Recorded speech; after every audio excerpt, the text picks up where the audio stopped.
Iban saduceos e iban algunos infiltrados de Herodes para poder tomar las decisiones sin que se le salga a Herodes de las manos, ya que él estaba a cargo del pueblo de Judea, de todo Israel.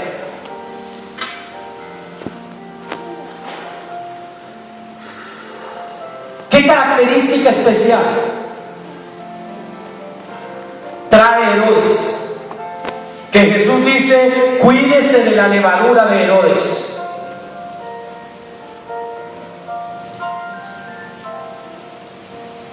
Cuando llega un creyente al Evangelio, Herodes busca cazarlo y dañar la semilla de salvación que se establece que es por gracia y no por ningún tipo de esfuerzo humano. Luego aparecen los saduceos.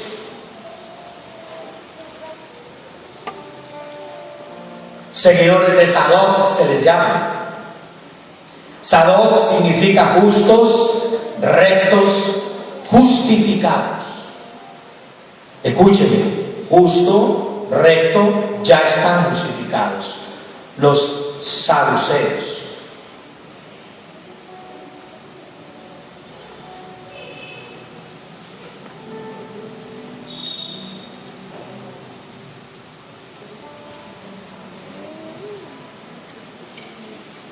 Este grupo hacían parte del Sanedrín.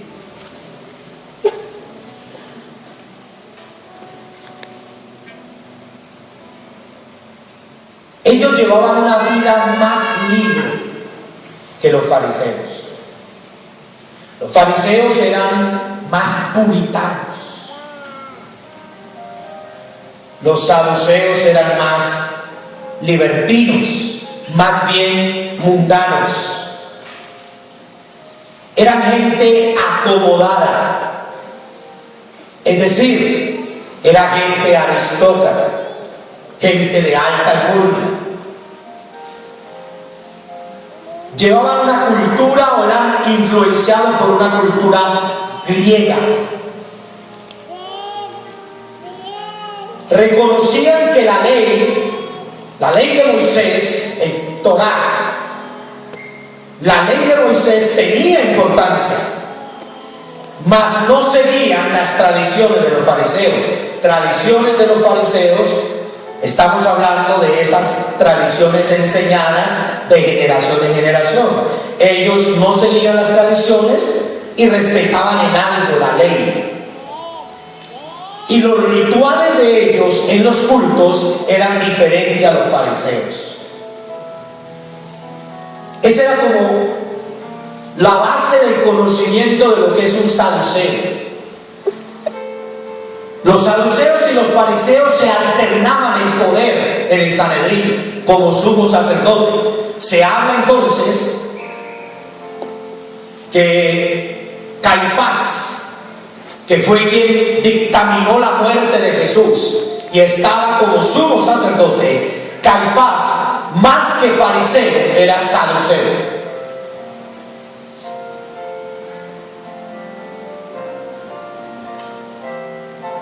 Los saduceos eran autosuficientes. ¿Eran qué?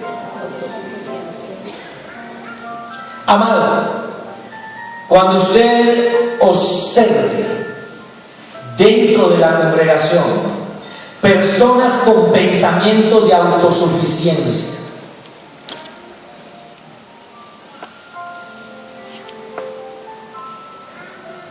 casi todo lo que hablan demuestran pedancia, arrogancia.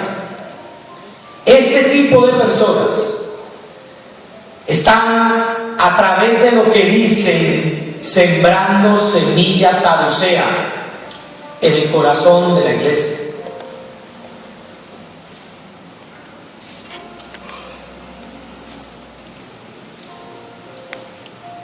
Los saduceos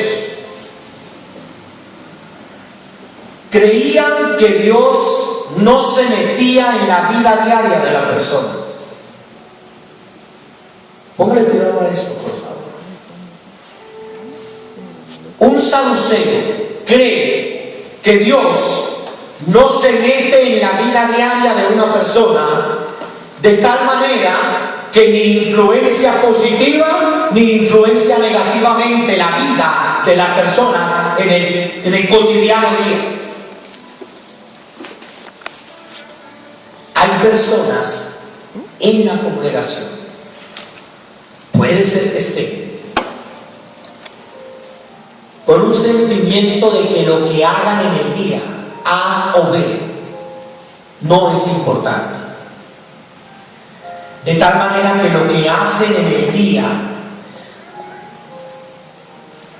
no va a ser de gran importancia en los próximos días por venir. Se lo voy a poner de esta manera. Hacen algo hoy mal hecho, una mala decisión, y creen que mañana no van a recibir el resultado de lo que hicieron. Eso es casi que decir: Dios no se entera de lo que yo haga en el día. ¿Alguien me está viendo? Cuando se trata de tomar decisiones, son autosuficientes, van, vienen, a nadie le piden permiso, se van de la iglesia cuando quieren, vuelven cuando quieren, hacen allí, hacen acá, toman malas decisiones, coquetean allí, hacen cosas malas acá, y Dios no, eso no me va a entender. Dios me ama, yo amo a Dios. Eso es un pensamiento saduceo. Otra cosa interesante de los saduceos: se oponían al mundo espiritual, es decir, a la participación de ángeles y demonios. Es decir, ellos no creían ni en ángeles ni en demonios. ¿Me está oyendo?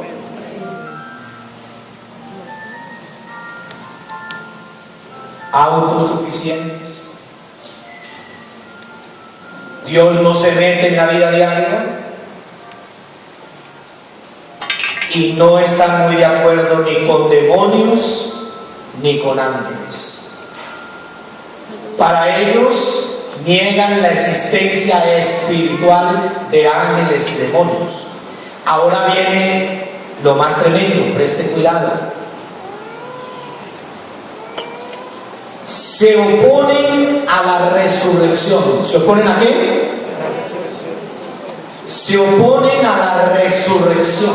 Es decir, si ellos niegan la resurrección, lo siguiente que van a negar es que la sangre de Cristo tiene poder para librar de todo pecado. ¿Me está oyendo? Miren, negaban la inmortalidad del alma. ¿Qué también negaban? La inmortalidad del alma. Es decir, después de que uno se muera, no hay ni castigo. Al morir, no hay ni castigo ni recompensas.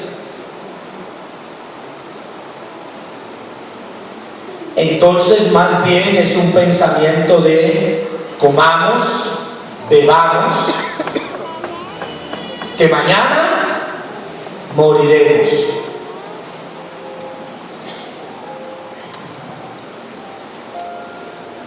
Cuando se cree en la inmortalidad del alma, lo que se está diciendo es que fue valedera la intervención de Jesucristo, que viene a salvar nuestras ¿qué? Cristo viene a salvar nuestras ¿qué? Nuestras almas. Porque el alma tiende a recibir condena, castigo o recibir recompensas de conformidad con la revelación que tengan de Cristo aquí en la tierra.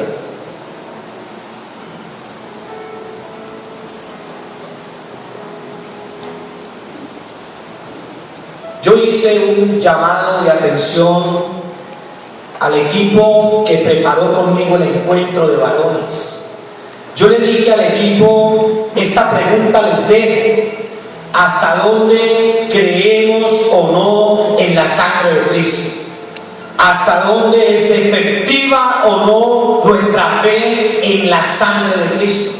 Ahora, advierto esto: la sangre de Cristo es efectiva, pero ¿hasta dónde tenemos la fe para creer? Para que invoquemos la sangre de Cristo y veamos el actuar de la palabra a través de la invocación de la sangre de Cristo.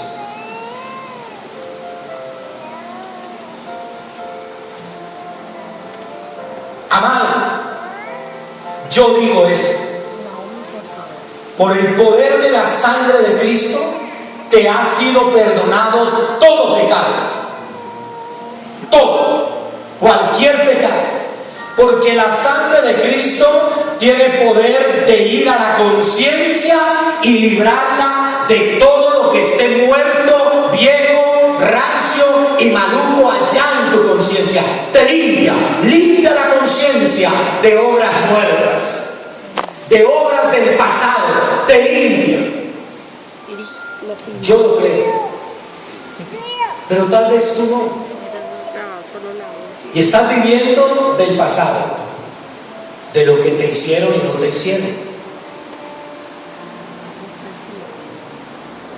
Dios es efectivo.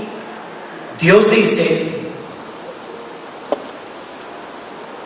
que nuestra conciencia nos permite entender qué es bueno y qué es malo,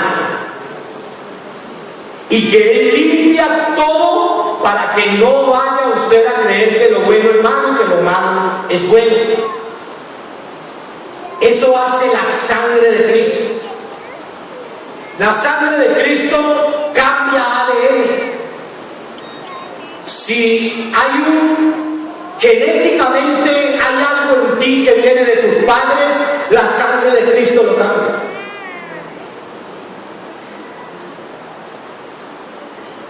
Pastor, ¿usted por qué nos dice eso? Porque los saduceos no creían en la resurrección. Si no creen en la resurrección, tampoco en la sangre de Cristo. Y si la iglesia aún vive de cosas del pasado, y si la iglesia, por más que se les diga y se les ministre, yo, ¿qué más puedo hacer que verte una duda y decir que el poder de la sangre de Cristo cambie todo? Todas esas dudas de doctrina. La sangre de Cristo lo va a hacer, pero la fe de la iglesia.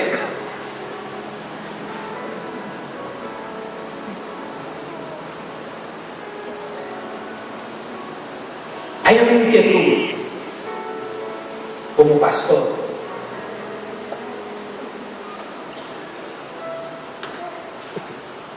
Personas que hacen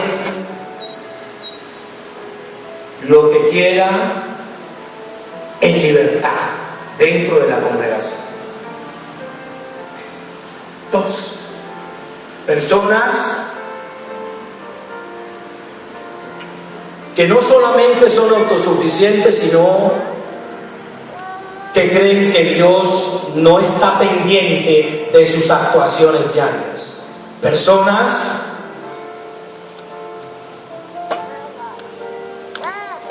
que se oponen a la resurrección, a la sangre de Cristo, a la inmortalidad del alma. Esa es básicamente la doctrina de los saduceos. Jesús dijo: cuídense de ese tipo de levadura, de lo que sale de la boca de estas personas. Luego aparecen los fariseos. Entonces hablamos de los herodianos, saduceos y fariseos. Este sí es mucho fariseo. Recuerdo que la palabra fariseo significa separado.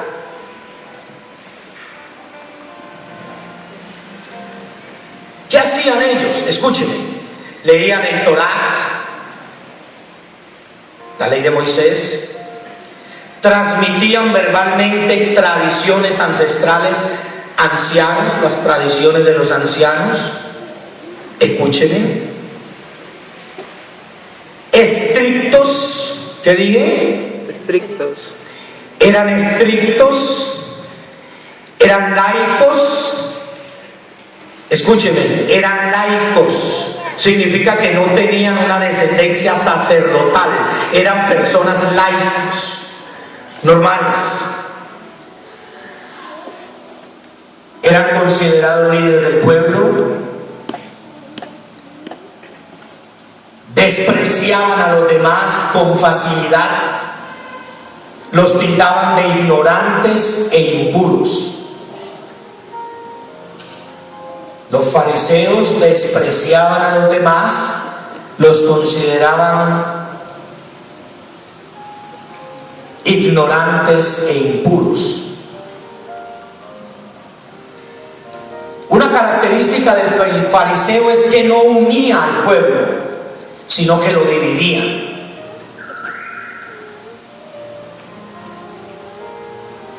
Su salvación dependía de que hicieran bien todos los rituales.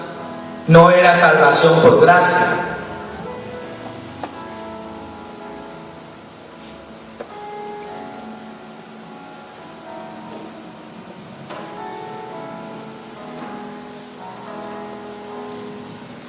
Muchos de ellos eran escribas.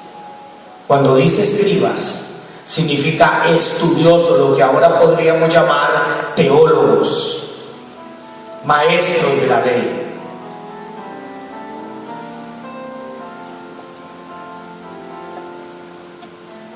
Entonces nos encontramos con una de las características esenciales de los fariseos: hipócritas. ¿Cuál era la característica? Mentirosos. Característica de mentira, hipocresía.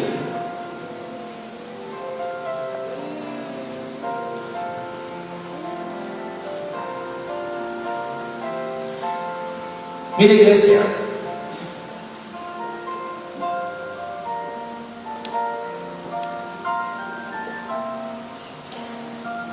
yo llevo 8 años predicando a la congregación.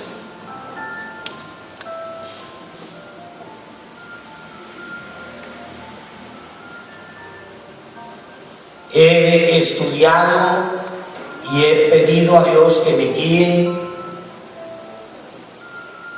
para libertar la iglesia a través de la palabra justa y adecuada de todo aquello que paralice el fluir de lo que Dios quiere hacer con la congregación. Yo le pedí a Dios que me guiara y no me sacó, no me permitió salir de este tema. Es más, se puso a enseñarme de los Ptolomeos, se puso a hablarme de los Macabeos, de la historia de los religiosos, de la historia de la religión farisea, judía. Y yo entiendo que en este proceso Dios desea enseñarle algo a la congregación. Al menos pienso yo que quede una palabra establecida sobre cuáles son la historia y las características de estos personajes, a lo cual Jesús hizo hincapié y habló en varias ocasiones y dijo: guárdense, cuídense de la doctrina, de las palabras, de las enseñanzas de Herodes, herodianos. fariseos y saduceos. Si yo entiendo que la palabra de Dios es completa, si yo entiendo que la palabra de Dios no es para los tiempos en que vivió Jesús, sino que es una hoy, mañana y siempre, tiene que ser que es una palabra para hoy, para la congregación de hoy. Y le está diciendo a la iglesia: abran el ojo. Hay características de enseñanza que van por fuera de la doctrina de Cristo. No está hablando de traer personajes que enseñen cualquier tipo de doctrina. No, de eso se cuida el pastor. De traer aquí delante de ustedes personajes con cualquier tipo de doctrina. No. Lo que yo entendí del Señor es que hay personas con una tendencia a este tipo de pensamiento fariseo. ¿Cuál es el pensamiento fariseo? Mentira, hipocresía. Que hay personas con un pensamiento saduceo, con unas características específicas de soberbia, de autosuficiencia, de creer que pueden tomar decisiones malas y que de toda manera Dios les tiene que ayudar.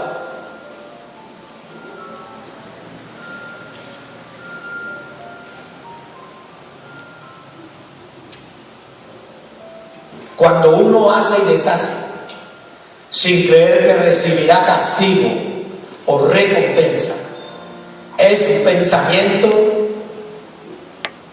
saduceo.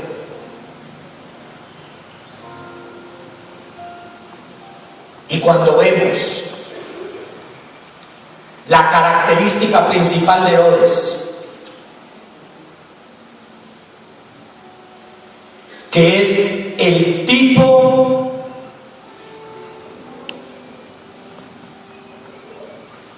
de hombre que busca dañar la salvación. Esta tendencia de pensamiento, si Dios me la pone a predicar,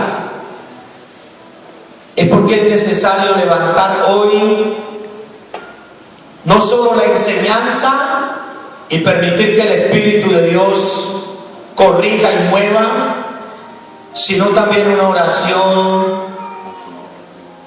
de protección a la congregación de esta influencia. Pastor, ¿qué puede causar esta influencia?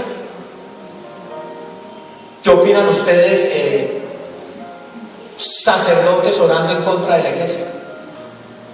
Podría generar eso, tendencias espirituales. Y sé de Dios que hay un motivo por el cual me puso a predicar esta palabra, porque cosas para predicar tenía y no me dio permiso de hacerlo.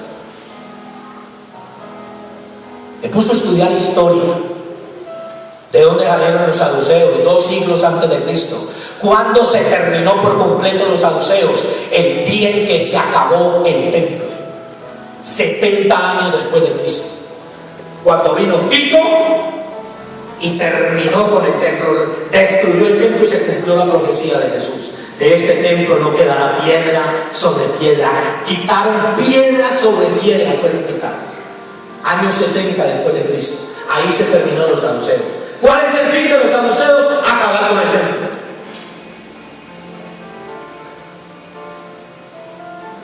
¿Cuándo se acabó con los fariseos? Con los fariseos se acabó desde el año 120 después de Cristo. Se empezó a terminar la secta farisea. Usted sabe que en Israel, para poder ser sacerdote, tenía que ser del linaje de los sacerdotes. Ellos no, los fariseos eran laicos. Se preparaban, se doctoraban como escribas y terminaban siendo sacerdotes fariseos. ¿Quién recuperó esa casta farisea? ¿Quién la sostuvo? Los macabeos.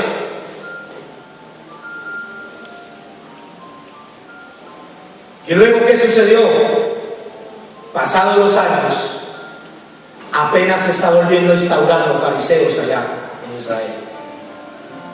Ya volvieron a establecerse como grupo para poder que se cumpla la palabra cuando Jesús les dijo: ninguno de ustedes me volverá a ver hasta que no me diga bienvenido el Hijo de Dios, bienaventurado el que viene en el nombre del Señor. Eso se tiene que volver a dar y tiene que ser esa secta farisea que vea descender a Jesucristo del cielo, porque ellos fueron los que lo condenaron. Yo lo que estoy haciendo hoy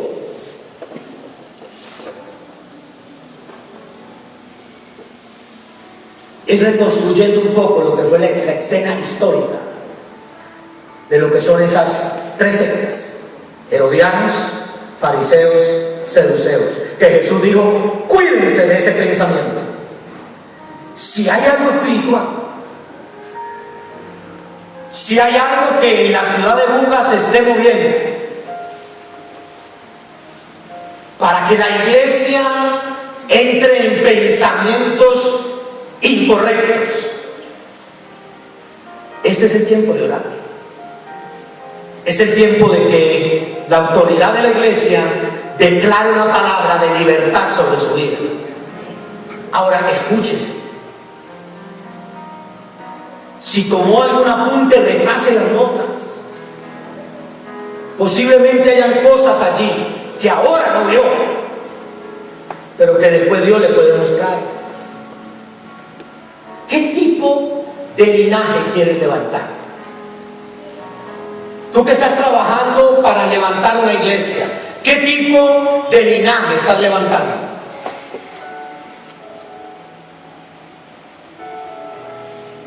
¿Qué tipo de casta sacerdotal?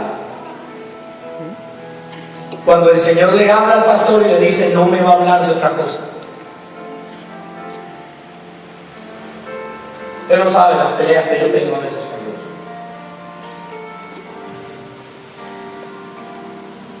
Le puso a estudiar historia.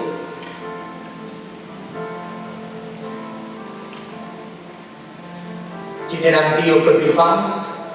Lea, y yo lea. Estudie. Si es algo que nuestro Dios quiere hacer con la iglesia, el Señor dijo que Él se encargaría Él mismo de santificarnos espíritu, alma y cuerpo, para que ninguna levadura maldita de ningún demonio venga a dañar el corazón y la vida espiritual de cada uno de ustedes. Él dijo: yo lo hago siempre y cuando ustedes tengan y valoren mi llamado. Amén. Vuelva a Primera de Tesalonicenses, capítulo 5, versículo 22. Volvamos y verá que eso es lo que dice. Y termino.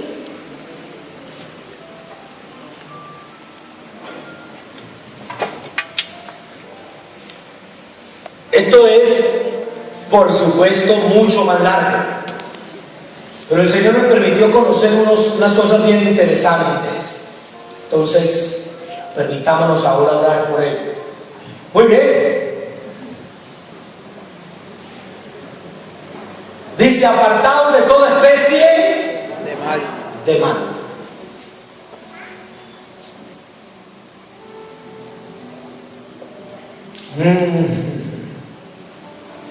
¿Y qué más dice el siguiente? Y el Dios de paz, ¿el Dios de qué? Os santifique en todo, para que vuestro espíritu, alma y cuerpo sea guardado íntegro, entero, sin reprensión, para la venida de nuestro Señor Jesucristo. Continúe. Fiel es el que os ha llamado el cual también.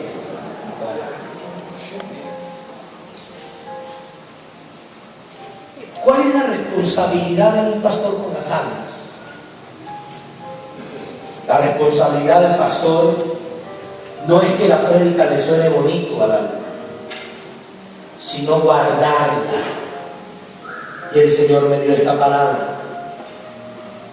Entonces voy a orar para que el Dios de paz guarde vuestra alma, espíritu y cuerpo sean santificados.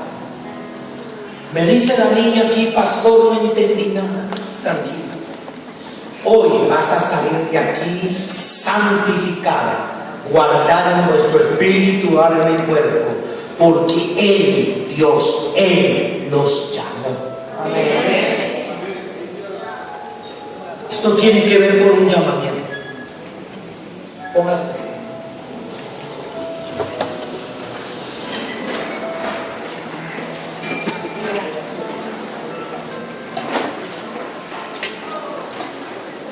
¿Vamos bien hasta ahí?